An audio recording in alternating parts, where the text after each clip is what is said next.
everybody. Good morning, good afternoon, or good evening, depending on the place where you are connecting from. And welcome to our webinar on the scaling and evolution of application security. As we embark on today's discussion about the scaling and evolution of application security, we are set to explore a wide array of challenges from integrating artificial intelligence, new development paradigms, uh, to the strategic decisions between centralized and distributed security models. Each topic will highlight the complexities of modern application security and underscore the necessity for innovative solutions to keep pace with rapid technological advances and evolving security threats. For sure, I think that this discussion will provide important insights and actionable strategies to your day-to-day and your operations. For it, I'm delighted to introduce our panelists who bring a lot of knowledge and experience to today's discussion. First, welcome Jivan. Jivan Singh is the Director of Security Engineering at Rippling. He has more than 2 decades of in the tech industry, transitioning from various development and leadership roles to security initiatives. Okay. Today at Rippling, he plays a crucial role in embedding security through the software development lifecycle. He loves the strong security culture and educating teams on the best practices of security. Amir, welcome also. Amir Kogosian is technical founder, advisor, investor, lot of expertise in artificial intelligence, cybersecurity, fintech, and DevSecOps. He co-founded Altitude Networks, that was the first artificial intelligence powered cloud native data loss prevention solution. And he continues working and investing in and creating companies in this area. With more than 15 years of experience leading engineering and data science teams, he continued working and doing this rich academic background with engineering and an engineering degree from Stanford University.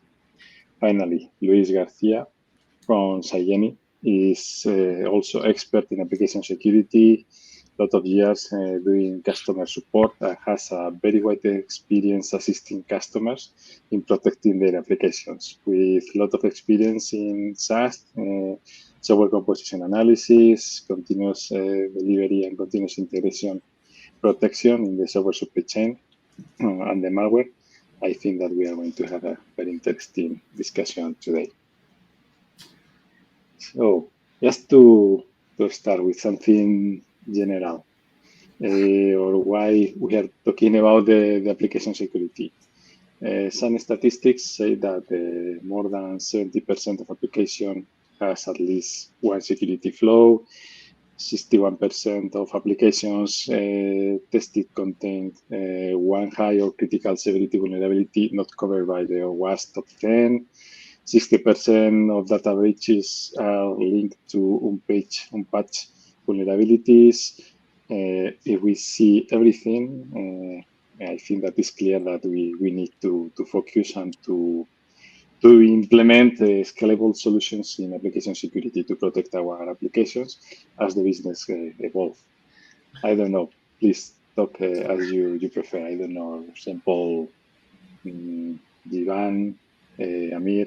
Jivan, for example, according to your experience, and you are doing now application security program, what are the general difficulties that you find now? How do you deal with this responsibility? I can start kicking things off. First, thank you for having me on the podcast. Always enjoy sharing my way too many opinions with the general community. When I think about the application security program, when I join a new company, I spend a lot of time just talking to engineers as well as the security team to understand what they think are the problems. And what I've noticed at a lot of companies is that they're really good at doing very specific things, but they don't typically look at the entire problem in itself. So, example of that here at Rippling, we were very good at integrating some security tools in our ecosystem, but we didn't integrated into all of our repos. We only did it in the main repos. But I prefer to have my eyes everywhere. And so we spent a lot of time looking at our tools, making sure that they're valid for rippling, integrating into all of the different repos that we have. And we started pulling out all the data from the script tools so that we can centralize the data and sort of do an analysis on the data itself. What are the typical problems that we're as part of it?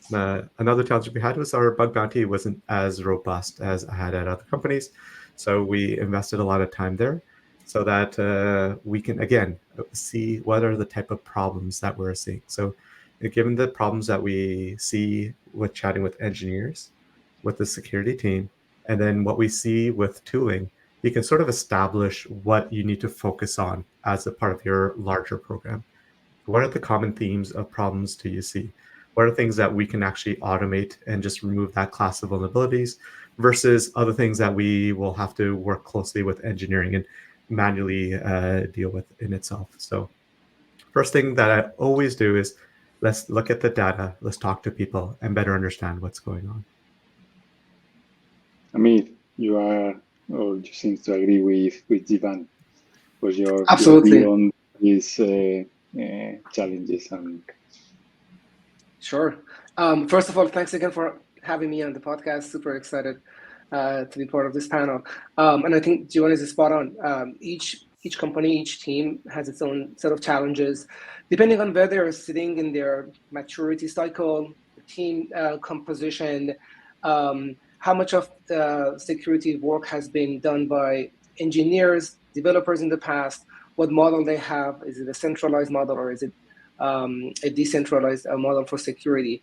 I think one thing that we see all companies are facing right now is this, we are sitting at this inflection point with the introduction of AI and low code and no code development milestones. And so that it will be interesting to see how teams will react to that and whether we are going to eventually move toward more of a more common model for running AppSec. But I think each organization has its own set of challenges. So it's important for practitioners, for people, obviously like Jivan, who are leading AppSec teams, but also people like myself who are building tools for AppSec and developer teams to be able to understand these unique challenges before diving into solution-oriented suggestions. Yeah, I think you really hit it with talking about where they are in their maturity. So teams that are lower maturity, you want to make sure that you spend that time and understand the program and help develop that program. Companies that are very high maturity, you might be just tweaking parts of that program in itself. So at a lot of companies that I joined, they are lower maturity. They need someone to help establish their program.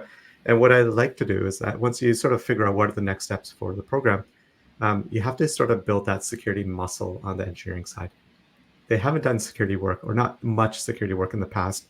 So what I like to typically do is like give them something that they can work on that is, they know it is important. And then they sort of help them establish that security muscle that you work out over time. So an example of it would be maybe your critical and high vulnerabilities. Just have a program.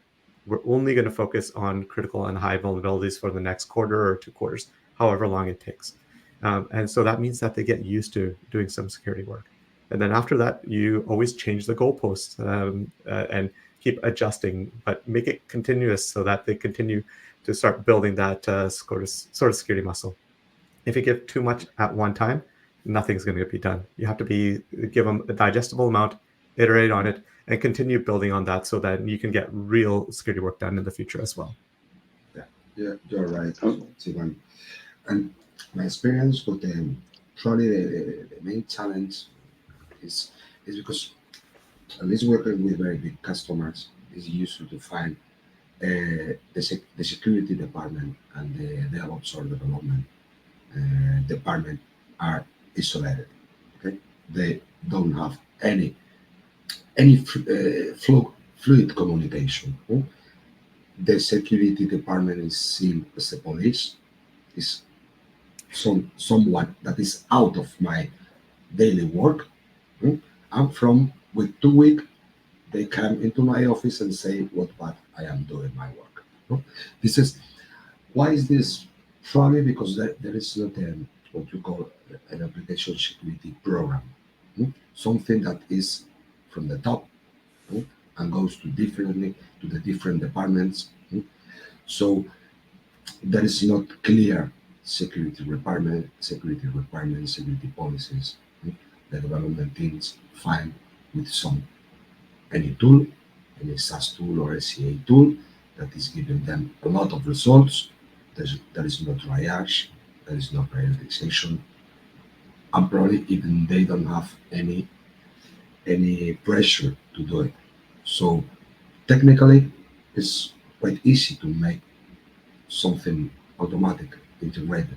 It's quite easy to integrate the different tools.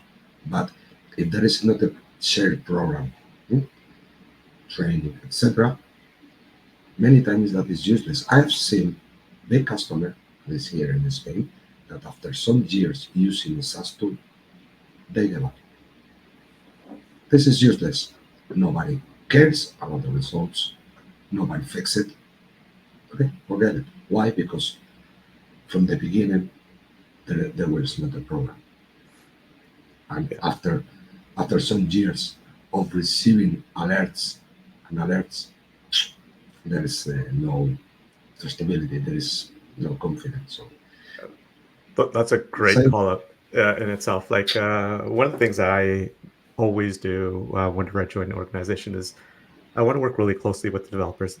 It shouldn't be an adversarial relationship. We are all working for the same company. We have a shared goal of making that company a success. So whenever introducing tools into the ecosystem, I create my rubrics. I know how I evaluate, but I also involve my engineering teams. I get one or two people on the engineering side, and I want feedback from them. So I know that we went through a security tooling evaluation very recently. We had 3 vendors, and chatting with the engineering team, they said no to one vendor. Like, this is not going to work for us in our ecosystem. So getting feedback, I don't want to integrate a tool, have them work on it, and struggle with it for a full year. I'd rather have them proactively involved as part of the process so that I get the feedback right away, and I will know that they have something at stake. They know that they were the ones that helped ensure that we brought this tool in.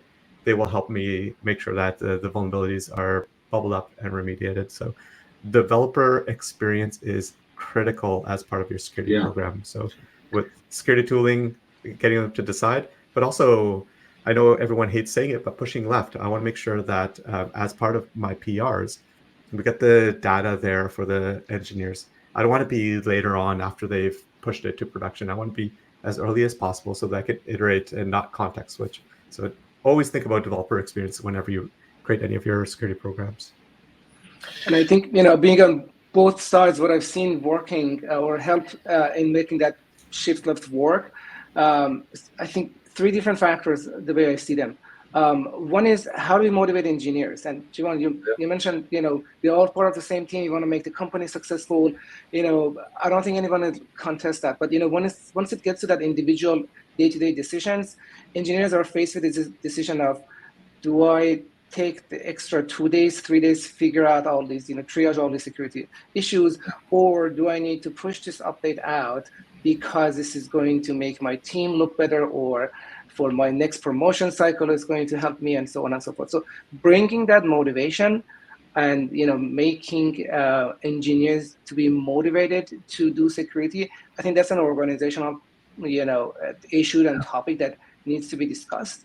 Security and developer teams have a huge impact on that, but it also needs to be, at the organizational level, it needs to be prioritized. Second factor that I've seen working is context. A lot of times, developers might actually have a motivation and be interested in making sure they write secure code, but they don't always have that contextual information that they need. Why am I asked to choose this type of authentication versus the other type? Why am I being asked to change my encryption method? Why am I being asked to do this, and so on and so forth? And that context, obviously, developers most of the time focus on writing, scalable and, very good user interface products. Security is not their expertise. So we can't really expect them to understand the whole context of the security. But I think a lot of times introducing that context, they'll appreciate that. And, as someone who's been on both sides, as a developer, I always appreciated learning more and understanding the context more. And then the third point I think which you also mentioned is tooling. And the importance of tooling cannot be overstated just because developers, have a strong set of opinions about how their tools and development environments need to work. They have, developed a specific workflows that within each team might be different from one team to the other. And the cost of changing those workflows is too high for developer teams. So we need to understand that as well. So I think, in the past 15, 20 years, we've had different iterations of, shifting that security to the left side or running security tests earlier, DevSecOps movement and then shift left movements and so on. And they've created a lot of success, but also at some point, they haven't really realized the full potential that they promised in the beginning. And I think part of the reason is that the tools weren't necessarily without friction. So they added this added friction to the development teams, resulting in less and less adoption of it. But the way I talk about it is that they moved or they shifted security alerting to the left, and not necessarily move the security burden off of AppSec teams back to the developers. So that model can work to some degree, but it's not going to solve all AppSec problems. You had so many great points there, Amir. One of the things I do want to hit up on is you talked about motivation. I've chatted with this many years with a lot of folks. Security Champions program is a perfect example of it. There is no value driven to the engineer that actually does Security Champions. It's not going to reflect on their performance reviews. They're taking out time of their own time to help the security team, and they're taking away from things that will impact their performance and their promotions and all that. And what I've seen actually done quite successfully at a few companies that have been at now is when you add security capabilities as part of the engineering ladders. So for when you do performance evaluations or you do promotions, that helps with the motivation, and it helps make sure that the individuals carve out time to do security work as well. So as part of the calibration sessions that we would have, when we talk about the performance of every individual engineer, it's always good to be able to say, yes, this individual helped out this project, and we were successful because of their collaboration. So making sure that in order to motivate them, definitely put it as part of your engineering ladders. And then also make sure that during those bigger performance cycles, you provide the impact that these individuals have made so that they have successful promotions or they have real good performance reviews themselves. So like motivation is key. Yeah. Yeah, It's a great point. Motivation is key, for the engineers to to learn and to fix security vulnerabilities. But okay, I feel like an engineer that my project manager is saying that I have to deliver some feature by the end of the week. Okay, I don't have security requirements. I need to work in the feature that I need to deliver, and 2 days before, 1 day before to making the integration, the tools, the security tools, raise a lot of issues. What can I do? I've seen authentic, really intelligent things about how to trick the code in order to avoid the vulnerabilities. Not to fix it. Try to trick the tool. To avoid the checks, you mean, Luis, not to solve the issue. Not to solve the issue, but to trick the static code analyzer in order not to raise the vulnerability. yeah. It's amazing. I have seen tricks really that, okay, why you are so smart to do it this, let's learn security. But what is the problem? The problem is that from the beginning, there has not been security requirement, they have to read threat modeling. And they don't know what is the policy that their code is going to be measured against. They don't have the rules that the product is going to check. They don't know anything. So they find the issues. They don't have training on security, etc. So if the company is small, medium, well, everything is more agile. Hmm? Everybody's involved. Everybody feels the company is a part of them. It's like to put a traffic regulation in a little village. Probably it's even not needed because everybody knows each other. Everybody knows the street. Everybody knows where to stop, where to till the etc. But in a big city, you need to put the regulation, street regulation, and you know that this is a traffic light, red, green, yellow. You know the rules. And when you know the rules, you are part of it. But from the beginning, this is always what I have seen in the spirit. And the motivation is important. But for the motivation, engineers like techniques, like technology. Hmm? If you have the chance for them to learn security, they will learn. I But think that's fair commentary. if you impose the security, that is the pain. Something that I have to avoid. I think that's fair commentary, and it also depends on the structure of the organization. So Yeah. I've been at organizations where security is within the engineering org. I've been at organizations where security is outside of the engineering org. Yeah. You mentioned before the security champions. The most successful engagement that I have been in has been where the security champions were part of the development team, not part of the security team.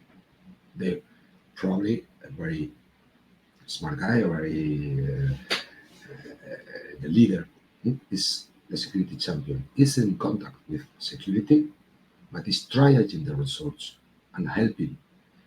He understands the logic of the application, not only the security rules. They know the internals and they know how to fix it and how to train their team in order to fix it. This is what I've seen when more or less the operation works. I also want to point out the role of workflows here too. Organization is important, the organizational structure is important, but workflows are also playing a key role here because that's how the muscle memories are strong. You can't expect people to break up with their workflows too much. So at what point do we engage security? I've seen that companies where they engage with security very early on, as early as design phase. As you're thinking about this new feature, it's okay just to ping security and say, hey, I'm thinking about this new feature, this new endpoint, this new database connection. Do you have any comments on this? It can be maybe sit down for 10 minutes and go over what I'm thinking about it. That's a huge, huge impact on bringing security and development on the same side of the table. I'm not even talking about the time saving that will result from catching issues before even the single line of code is written. But I'm also talking about the culture, because at that point, developers feel the ownership. They feel like security is part of what I'm expected to do. And when it's, when I can get help from someone else who knows more about security or has an intrinsic motivation to also keep the application secure, it's something that is helping me write better code. So I think workflows, the level of engagement, how that engagement works is super important. I've talked to organizations and I've been part of organizations where there are simple automation tools, like, when you're creating a ticket in Jira, if it has security implications, ping security team. And security team can drop in, add their recommendations and suggestions. Very low friction, very simple tool, but I think is more effective than many, many shift left tools that I've seen out there. Probably you have seen, I've seen, for example, the results of a security tool to export in PDF, 200 pages of PDF, and send it by mail to the developers. What do you expect from that? Yeah, it's about developer experience. You have to make sure that the developers have good experience. And So, just to add to Amir's point, like the workflows are so important. Getting involved early on is great, but sometimes you have to get on after a vulnerability is created. So at the companies that I've worked at for the last 5-7 years, what we really do is we give ownership to the engineering org around their risks, their vulnerabilities that they've discovered. As a security engineer, I don't want to chase any engineer to say, hey, you didn't fix this particular vulnerability. That's not my job. That's the engineering org's job to police their own. My job is to tell leadership the aggregate of all the vulnerabilities. The security technical debt that we have is getting too high. And we should be focusing on these particular teams. They're not really fixing vulnerabilities. They're just kicking the can down the lane. So um, I want to make sure that overall the security posture is doing well, but I want to make sure that the engineering VPs and leadership on their side is actually policing their own org. So whenever the work flows with me, I work really closely with engineering leaderships, the VPs and directors, make sure that they understand how much security technical debt that they own, which particular teams are underwater, and then we look to partner with them to see how can we actually resolve those particular situations there. Absolutely. And if we want to give the benefit of the doubt to the engineering teams, I think for them to understand the level of risk that they're taking as a result of maybe compiling all these security debt, that in itself, I think, is a huge help. So that feedback loop, I think, will be helpful for them to be able to understand when is a good time to prioritize security, how often do they want to maybe spend a week squashing some of that security debt and so on. You have mentioned before about the knowledge and the developers wants to learn about the security and all these things that at the end, developers also have some lack of knowledge about security, not only to detect security issues, but even to solve them because they don't understand the root cause and these kind of things. How do you think, or I'm assuming that yes, that the workflows and these tickets and these things that enable or facilitate the communication can be enriched with information or guidance or just to facilitate the task of the development part. How do you think that we can introduce that part, or if there is some specific tool, or it has something that has to be manually enriched by the security team? How do you see this process to facilitate and to provide the support from the knowledge point of view? I could kick things off first, Amir. Sure. Yeah. So one of the first things I did at Rippling was looking at our vulnerability queue, and I was not happy with a lot of the vulnerability tickets. So some of the vulnerability tickets weren't vulnerabilities; they were risks. Some were tasks. So first thing, and then some of the other tickets were, like how you mentioned, were of low quality. They didn't have the appropriate guidance that the engineering team needed. So I sat down with some of the team and said, okay, we're going to go literally through every single ticket one by one and first make sure it is a vulnerability. If it's a vulnerability, it's the right severity. Not everything is a critical or high in itself. We have to make sure it's measured correctly. And then we have to make sure that there's enough data within the ticket itself for the engineers to be able to process it. So we literally went through every single ticket. We closed a bunch of things that we didn't think were applicable or appropriate anymore. And then, truthfully, things just started happening. Engineering started looking at the tickets. They started fixing a lot more stuff. It naturally started helping with respect to that. With some of our other tickets, like we do want to enrich it with data. So there will be times where Bug Bounty is a great example of it. There are some add-ons with your Bug Bounty programs, which will add a lot more information as part of the tool. So that's been great. We provide additional context and remediation recommendations as a part of it. And a lot of the other SAST and SCA tooling will provide that information as well. But more importantly, what I've also noticed that has worked well at a lot of companies that I've worked at is providing developer-specific, company-specific developer training as well. So a great example of it is when I was working at Segment, we had 2 trainings that we did for new engineers that joined the organization. So one was Think Like an Attacker, and the other one was Secure Code Review. And both of those, we looked at segments, common vulnerabilities that we saw, and we made sure that we incorporated that as part of the training. So maybe the top 5 of our things that we found in bug bounties and security tools. So when we walk through, we use OWASP's Juice Shop program, which is a fantastic tool for think like attacker. So these are our common vulnerabilities. This is how attackers think about it. This is how they exploit it. Walk them through using burp so that they knew the tools that attackers use, and they got a good sense of how attackers think about our system. And then a week later, we went through a secure code review and like, remember those things that you attacked us with? This is how you see it in the code, and this is how you prevent that sort of stuff. So, we had it very interactive.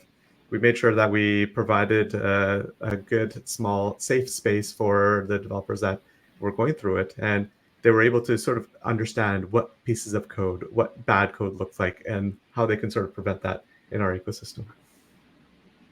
That's fantastic. And I definitely also recommend using Juice Shop and other OWASP solutions and resources out there. It's tremendously helpful for developers to look at a real world example. But Jesus, to answer also your question about what tools or what kind of information we can provide, I've seen this being done in many different ways with respect to what level of information do we provide to developers at the during a vulnerability triage or going through security debt. But I think 3 pieces of information are critical in those conversations.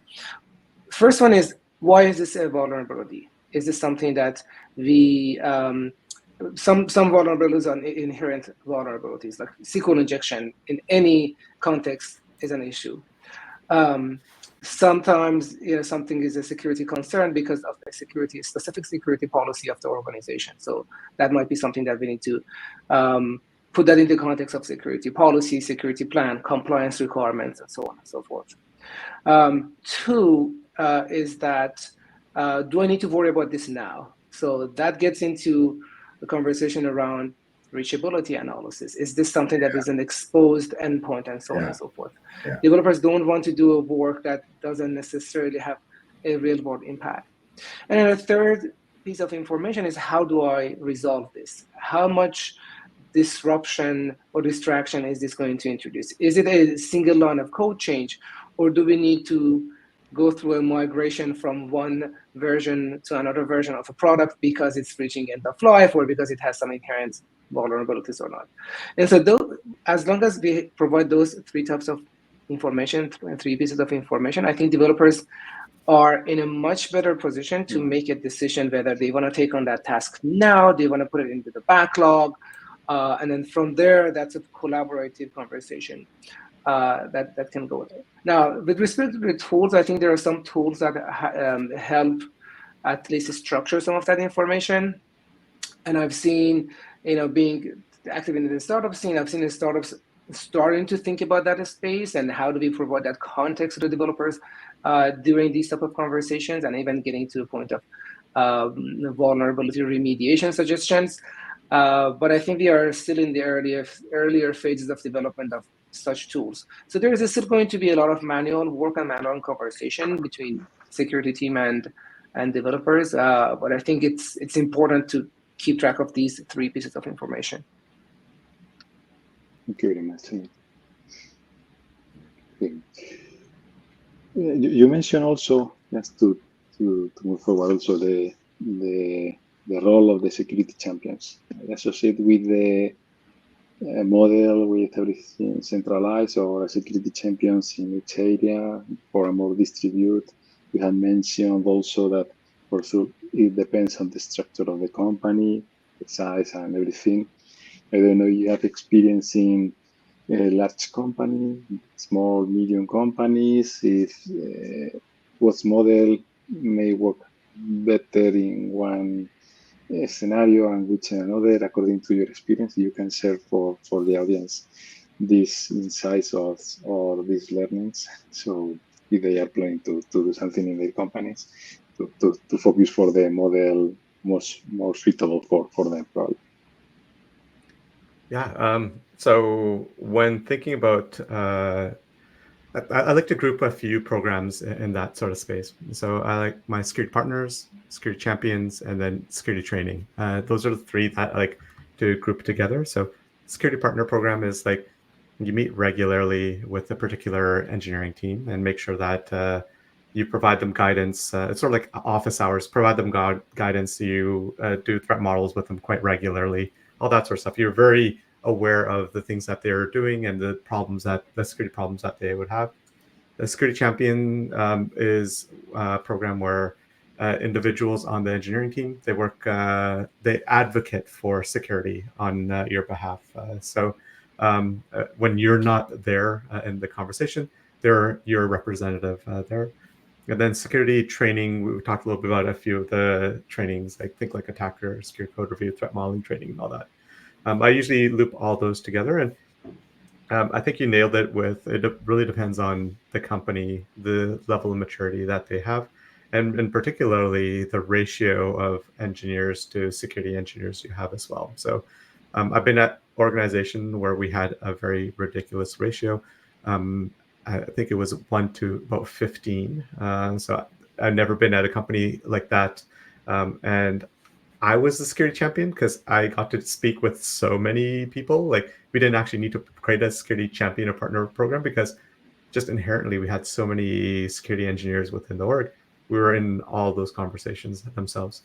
I've been in other orgs where it was like a 1 to 100, 1 to 125 ratio, where we had to have a security champions program because otherwise all the things that we were doing is just operational work. We're just putting out fires, and you're not really going to get a good structure or program in itself if you're just putting out fires. So it really depends on the organization and how you want to structure it. My preference is really to start off with the security partnership program first before doing other things, just because I want to make sure that we have a better sense of what's happening in the organization. And again, most companies, you're not going to have a good ratio. So I rather focus on the most sensitive areas, the crown jewels within the organization, make sure that we have strong partnerships there. And then as you start building a better security program there, you can advocate for saying, hey, look, we've done a really good job here. In order for us to cover the rest of the organization, we need this many more individuals on the team itself.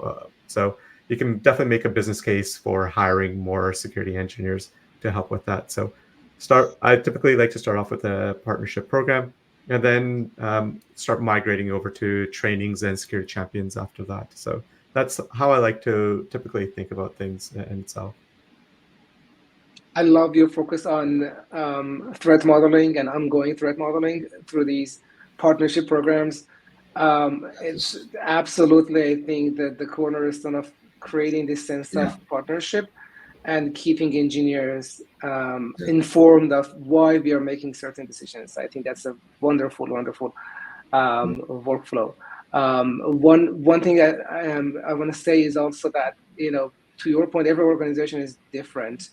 I think one thing that every organization has in common, that every organization has more security work that they have resources for.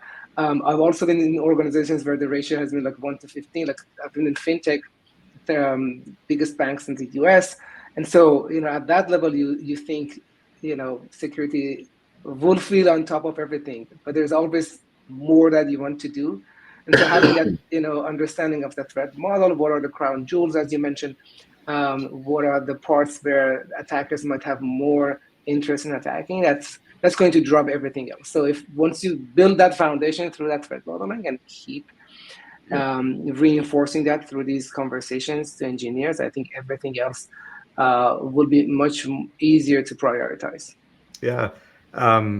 Being at that company that was 1 to 15, we were able to do a lot of security research and experiment. And one of the things that we actually developed there was self-service threat modeling. So we were teaching developers how to actually do threat modeling themselves with the eventual goal that they would be leading them and we would be pulled in for the much more scarier systems that we're going to build. And we learned so much as a part of that process. I think I trained about 80% of the organization on threat modeling there, all the way up to like the senior director level.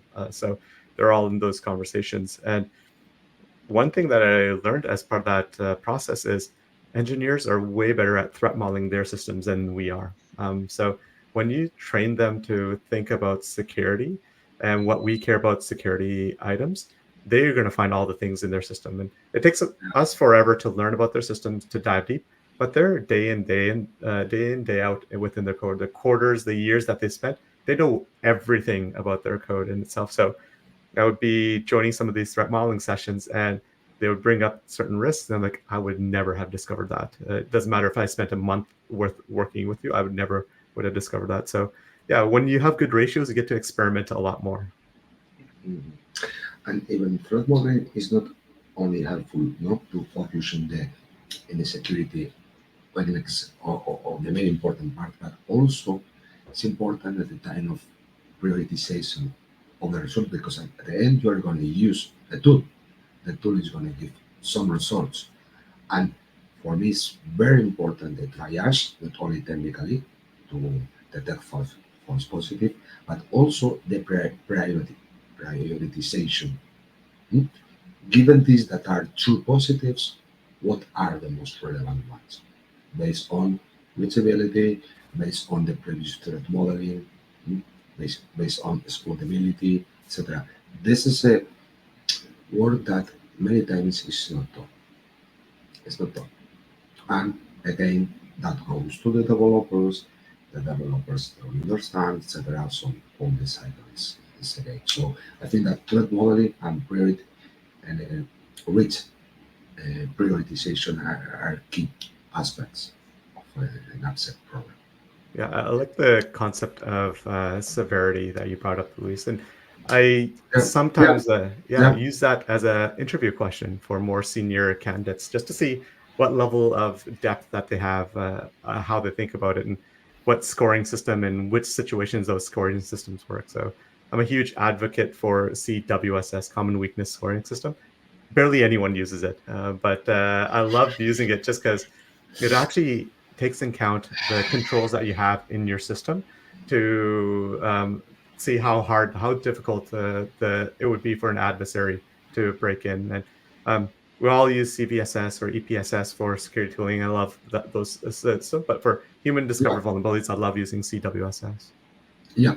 But for example, CW, no? An SQL injection is always with the same severity.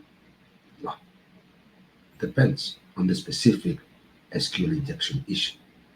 Some of them are not exploitable or are not really relevant or very difficult to be reachable. But some others are quite urgent or of a high severity. No? That prioritization is quite hard. Some part I think that can be automated, but other part needs a human being looking at that. No? This is what and who is responsible to do that? That is the main question. Interestingly, a lot of conversations I've had with AppSec engineers, security teams, they mention threat modeling as one of the more time-consuming and manual pieces of their work. But the companies who actually have done it and have gone through the initial investment of doing the threat modeling, they also say it has made our other tasks, other manual tasks, such as triaging and prioritization, much, much easier. So it's an investment of time that pays off quickly. So I think at the end of the day, you'll save more time by going through that process earlier. I also understand that some of the roadblocks and some of the reasons it's such a manual process is that you require some level of also collaboration from engineers. You need to create the architecture diagrams, go through each component of the system one at a time, and that might be hard to maybe motivate engineers into do in the beginning. But I think giving them these reasons, good reasons for here's how we can make every single security decisions we want to make downstream in one way or another will be informed or at least helped by this threat model that they built. It's going to help you prioritize. It's going to help you triage. I think that will definitely pay dividends. I remember many years ago, for example, that where when you build an application, for example, usability was not a requirement. There was no meetings or about usability, and you will find an application with a lot of fields, endless menus, horrible screens, not usable at all. Okay, that was another edge. Right now, usability is the main requirement of any application. Takes time at the beginning. Before programming, mm, everybody needs to know how is going to be the usability. So it's a perfect requirement that everybody has made internal. Security should be in the same position, but it's not still there. Okay, it's becoming more and more. Why?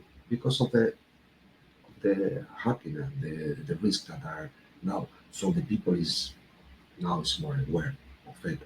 And when finally is, but this is a process. So the modeling is the first part because it's to put the security at the front, from the front, from the very design of the application. No? So probably it's a matter of time. It's a matter of time. But here we are to inform, to make the people aware of it. Amir, Amir is because you mentioned before regarding the tools and these ways to improve the information and to manage all this information. And because we are reaching the end of the session, and something that we have to touch is the artificial intelligence, large language model, and for sure, usage of these capabilities in developing are introducing more security issues because of the training data.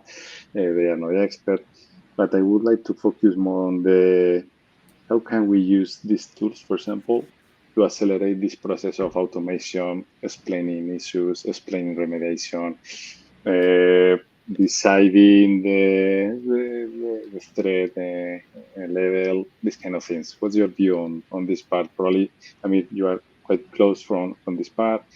Jivan, probably you are exploring this to apply in your own programs. I know that Luis for sure knows it and knows how to do it manually and rules based and these kind of things. Your view on your different scopes? Yeah, I'm very passionate and interested in this space, and I follow it very closely. And I think the past 18 to 24 months, we've seen many different iterations of this cycle and excitement cycle. The way I look at it, that as we are starting to look at different use cases, there are really three levels of use case I see for AI and LLM, especially in the context of security.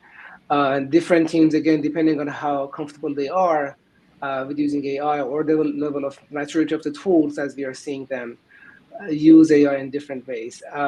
One way is to, at the basic level, just use AI as another way to collect information. So instead of Googling, you go to ChatGPT, ask a question, ask a certain question, or maybe use it for debugging, copy and paste a piece of code and say, is there any vulnerability in this code? Or how do I upgrade this piece of code to be compatible with this newer version of this framework that I'm using because it doesn't have this vulnerability in it. So, those are some of the tools that, ways that I see a lot of practitioners using. And frankly, so far, I'm seeing that to be the most successful way to use LLMs and AI models. If you go one level of abstraction and automation higher, I see some companies that are starting to use AI tools for automating small chunks of code, small chunks of their workflows. So I give an example of Jira tickets, automation around when a new ticket is generated. How do we bring security context into that? I've seen tools, that automate that task. They are using maybe security policies, or to some degree, the security best practices, or top 10 vulnerabilities, and so on and so forth, to bring some level of security context and awareness, or automate some aspects of the operations.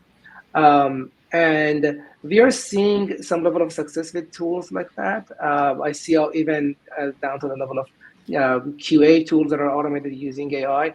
I think we still need to see a little bit more stability and consistency to get to a point where we can apply these tools at the enterprise level, at the level that we can fully say, all right, AI is really can be on autopilot, but with respect to this task.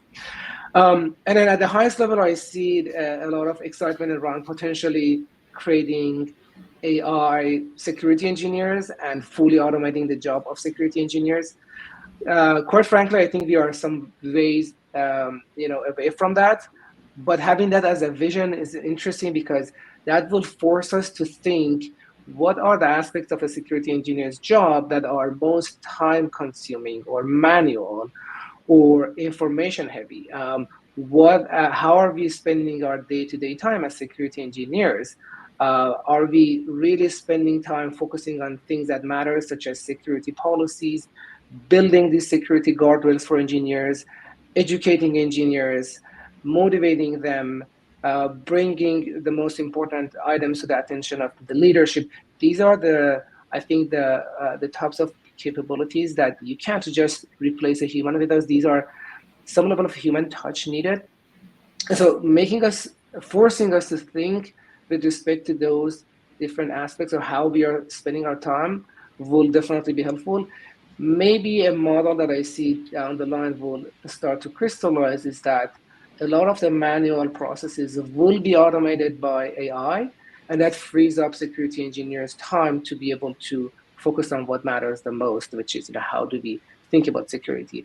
How do we embody threat modeling and design first type of thinking into development, so that between development and security we are much more efficient and we are much more collaborative.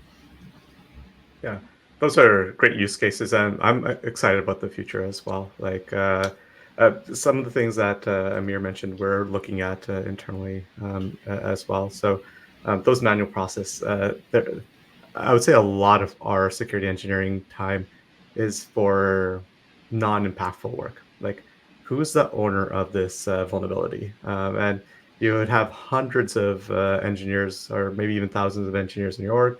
It takes time. Sometimes it takes up to 2 hours to find out the owner of a particular ticket. So there's some non-trivial tasks that which AI would be much better at it than we would be, that we can just assign to them, and we could be much more efficient with the things that we want to be more efficient with.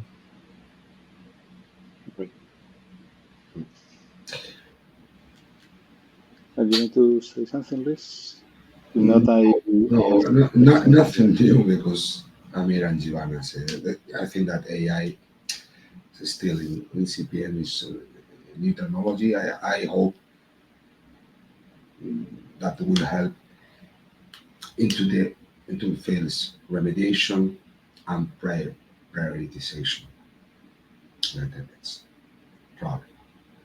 Now, probably we are facing issues that has to do with, because AI has introduced it in the code or like that. Probably we are facing that. But I think that the most helpful features will be remediation and prioritization of the issues. Yeah. Right. Yes, before going to the last slot, so you can close with your main ideas. Yes, we have one question here that is regarding, or Luis is asking, other Luis is asking about the infrastructure. I mean, probably not the code, but all the infrastructure supporting the development life cycle, and the pipelines and everything. That probably is something new, and that is a possibility to attack in design, probably. Probably this is not in the side of the development or the developers, but probably in the DevOps or the IT teams. But so we have like 3 legs, let's say, to involve in the application security, probably. Are you considering this, or Luis, for example? Yeah, definitely. This is my daily work, because I've been working in application security. Application security is concentrated on the product itself, probably in the source code, things like that. But the attack surface has been augmented. Why? Because the use of CI/CD infrastructures, etc. The DevOps main concern has been to make the workflows work, agile, fast, etc., but not secure. It's the same that in the application programmers. No, so in my day-to-day work, we face with, for example, pipelines vulnerabilities, and you talk to the customer and say, "What is that?" The best is to solve it. Okay, can you see this pipeline?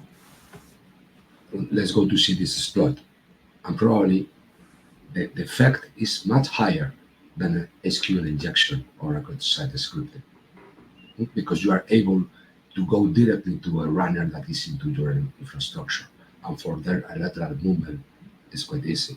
So this is a new part of, okay, we can include it into the whole world application security, software supply chain security, but those risks are not so aware, no, as are not so known as the typical vulnerabilities of the code. So this is quite important. This is a good one to focus on the CI/CD. Yeah, it feels like the worlds are colliding. So typically, the infrastructure side, we call it cloud security or infrastructure security. AppSec is more on the software side, but like a vast majority of the people on my team are somewhat familiar with the infrastructure side. And as part of like Amir's talked a lot about threat modeling, and we, as part of our threat models, when we look at new features, new designs, we look at the infrastructure side as well. Like, have we considered all these different situations or configurations as a part of setting up this new functionality? So while I talk a lot about the product and AppSec, everything is applicable on the infrastructure side as well. Yeah. I think both Luis and Jivan mentioned great points. I add 2 points that I'm excited about. One is, I think, just overall getting into the habit of refreshing your infrastructure on a daily basis, if you can, nightly basis, nightly builds, to remove, just having security hygiene and workflows in place. But also, I'm interested in about, and very excited about a new breed of solutions that I see are being built. And Jesus, this might answer your question about the use of AI as well, which is automating migration. Because a lot of times in previous organizations I've seen, engineers are aware of the fact that a certain maybe version of a library has some issues. First of all, is it reachable or not? We need to first of all triage that.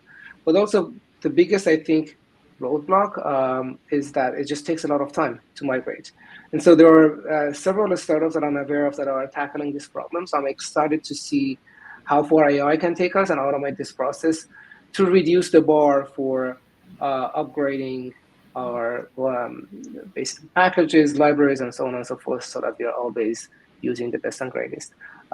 That's what I'm most excited about as I think about supply chain as well.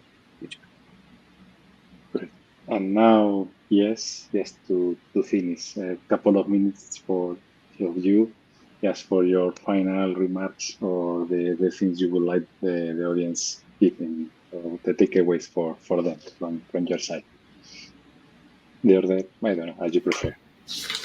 Yeah, just a few things that I love for people to take away. We talked a lot about shifting left, spending a lot more time in the requirements phase or design phase, or even the training phase is important as part of your program that you're scaling AppSec within the organization.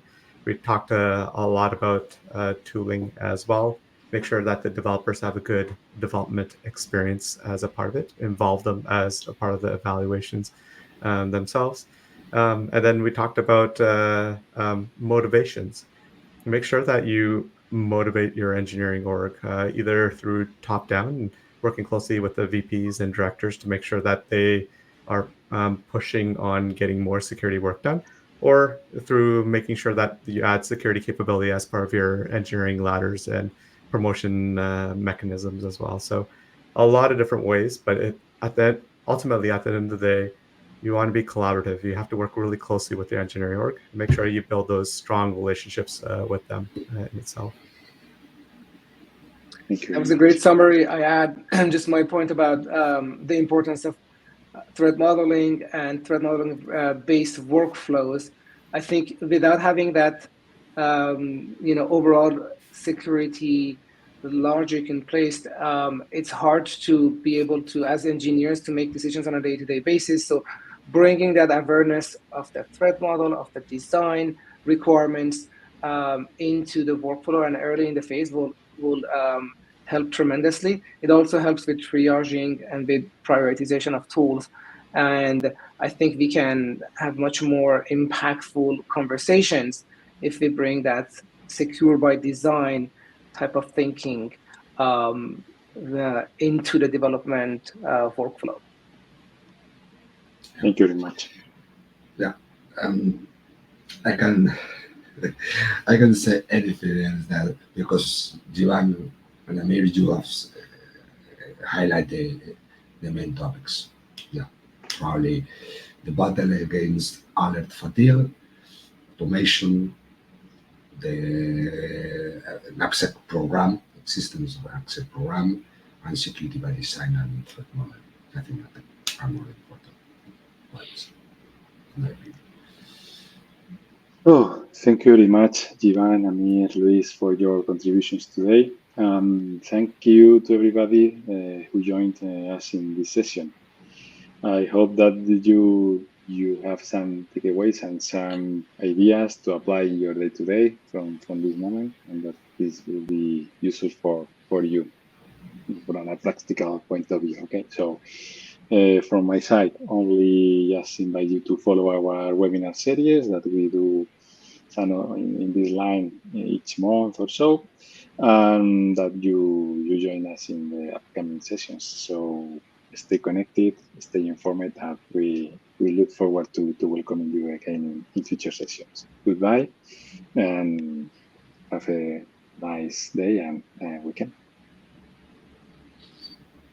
Thank you. Thanks so much Bye. for having us. Thank you very much. Bye. Very nice to meet you.